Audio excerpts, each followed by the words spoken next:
Yang ketiga adalah bagaimana perusahaan menciptakan tanggung jawab sosial kepada masyarakat. Di sini adalah masyarakat secara umum, umpamanya dengan menciptakan filantropi, artinya yayasan-yayasan yang bergerak di bidang sosial. Artinya ketika ada suatu kegiatan-kegiatan yang dilakukan oleh masyarakat, seperti umpamanya ketika masyarakat ditimpa bencana alam, banjir, kemudian kebakaran, kemudian membantu di dalam sundatan massal umpamanya, itu adalah akan memberikan citra positif di masyarakat, sehingga ada beberapa lapisan masyarakat yang memang sudah ketika dia akan mengkonsumsi suatu produk sudah berorientasi kepada mana perusahaan yang melakukan tanggung jawab sosial yang baik, sehingga ini juga akan berdampak kepada perusahaan yang bersangkutan ketika dia melakukan aktivitas dengan masyarakatnya. Begitu juga perusahaan menyediakan sarana-sarana umum, sarana air bersih, kemudian fasilitas peribadatan, apakah itu masjid, gereja, dalam menunjang peribadatan masing-masing umpamanya agama yang ada di sekitar perusahaan tersebut.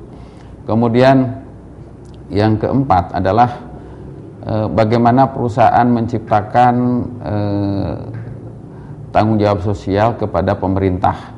Artinya bagaimana perusahaan di sini kepeduliannya ke dalam program-program yang dilakukan pemerintah. Umpamanya pemerintah mengadakan usaha kecil dan menengah, artinya bagaimana perusahaan itu menciptakan kemitraan dengan mitra-mitra pengusaha-pengusaha kecil yang diprogramkan oleh pemerintah, sehingga ini juga merupakan suatu dorongan yang harus dilakukan oleh perusahaan sehingga menciptakan keterkaitan antara perusahaan dengan perusahaan-perusahaan kecil yang menjadi penokong daripada perusahaan tersebut.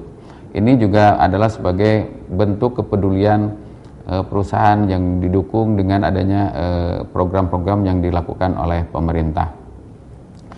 Tujuan daripada tanggung jawab sosial ini adalah suatu program-program yang telah ditetapkan dari awal oleh perusahaan, sehingga program-program tersebut bisa menciptakan keharmonisan yang tadi saya katakan antara perusahaan itu sendiri, tenaga kerja, masyarakat, dan pemerintah, sehingga di antara komponen-komponen yang 4 tersebut bisa menciptakan suatu harmonisasi yang tidak bisa berjalan secara sendiri-sendiri, sehingga dengan adanya tujuan perusahaan, kemudian tenaga kerja, masyarakat, pemerintah tersebut bisa menciptakan suatu perusahaan yang berwawasan lingkungan dan berkonsep pembangunan berwawasan lingkungan tersebut.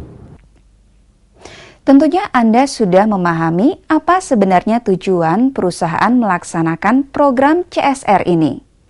Namun demikian, apakah setiap perusahaan memang wajib melaksanakan program CSR? Bagaimana jawabannya? Berdasarkan pengamatan, pelaksanaan tanggung jawab sosial selama ini terjadi suatu bias-bias tanggung jawab sosial. Yang dimaksudkan dengan bias-bias tanggung jawab sosial di sini adalah seperti terjadinya suatu pelaksanaan tanggung jawab sosial yang bersifat pertama adalah kamuflase. Kamuflase di sini adalah bahwa pelaksanaan tanggung jawab sosial tidak didasarkan kepada keinginan yang baik daripada perusahaan yang bersangkutan, tetapi di sini adalah lebih menekankan kepada bagaimana perusahaan itu melakukan tanggung jawab sosial karena untuk menutupi kekurangan-kekurangan baikan dari perusahaan yang bersangkutan, atau ada yang disebut dengan istilah CD. CD di sini bukan singkatan daripada community development, tetapi di sini diartikan sebagai celana dalam umpamanya. Artinya bagaimana perusahaan untuk menutupi aurat yang terjadi di dalam perusahaan yang bersangkutan.